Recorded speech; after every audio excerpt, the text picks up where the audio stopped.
अलवर लोकसभा के दोनों ही राष्ट्रीय पार्टी के पैराशूटी प्रत्याशी मतदान होने के बाद अलवर शहर में नजर नहीं आए। शहर की जनता को अनगिनत योजनाएं बताकर भीषण गर्मी में भी पेयजल उपलब्ध करवा देने वाले दोनों ही प्रत्याशी अब कहां हैं, ये जानकारी अलवर की जनता को नहीं है। अब दोनों प्रत्याशी 4 जून को मतगणना स्थल पर अवश्य नजर आएंगे और किसी एक के जीतने पर जेल सर्कल तक मतदाताओं का दिखावटी आभार जताते हुए परिपाटी के तहत बहरोड की तरफ निकल जाएंगे। हालांकि दोनों ही प्रत्याशियों में से किसी ने भी हार नहीं मानी है, जबकि एक की ही जीत निश्चित है। एक प्रत्याशी ने मोदी की गारंटी पर वोट मिलने की उम्मीद नहीं छोड़ी है, जबकि दूसरे प्रत्याशी ने विधानसभा की ऐतिहासिक जीत को भुनाने की ठान रखी है। हकीकत ये है कि दोनों ही प्रत्याशियों ने आज तक अलवर की जनता के लिए कोई भी विकास कार्य नहीं किया है। हकीकत ये है कि इन दोनों ही प्रत्याशियों को यह जानकारी भी नहीं थी कि अलवर शहर में कितने वार्ड हैं, या फिर अलवर नगर परिषद है या फिर नगर निगम है।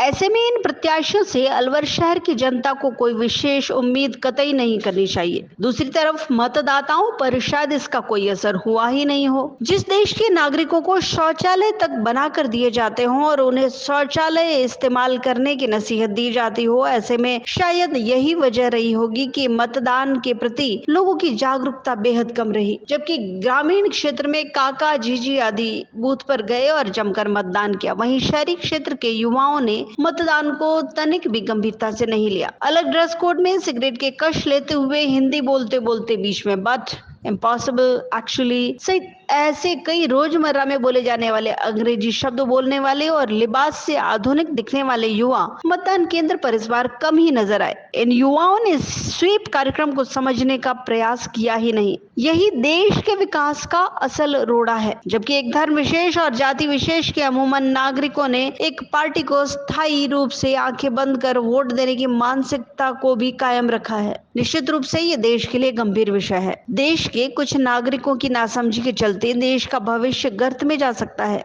बिना सोचे समझे धर्म, जाति और व्यवस्था से बाहर निकले बिना उस प्रत्याशी को वोट दिया गया जिसके पास ना कोई विजन हो, ना विकास की बात करता हो। मगर प्रत्याशियों पर इस बात का कोई असर नहीं हुआ। मई माह निकल गया, शहर की जनता पानी के लिए प्रदर्शन करती रही, लेकिन इन प्रत्याशियों की कुंभकर्णी नींद नहीं खुली और नौतपा का भी कोई असर प्रत्याशियों पर नहीं हुआ। लेकिन अब मतगणना का दिन जैसे जैसे नजदीक आ रहा है, इनकी नींद तमाम आधुनिक सुविधाओं के बावजूद भी उड़ गई है। लगता है प्रत्याशियों पर नौतपा का असर अब नौतपा खत्म होने के बाद होने लगा है। बहरहाल जनता पेयजल, विद्युत कटौती सहित अन्य कई समस्याओं से जूझ रही है, लेकिन इन प्रत्याशियों पर किसी भी प्रकार की जून नहीं रह रही है।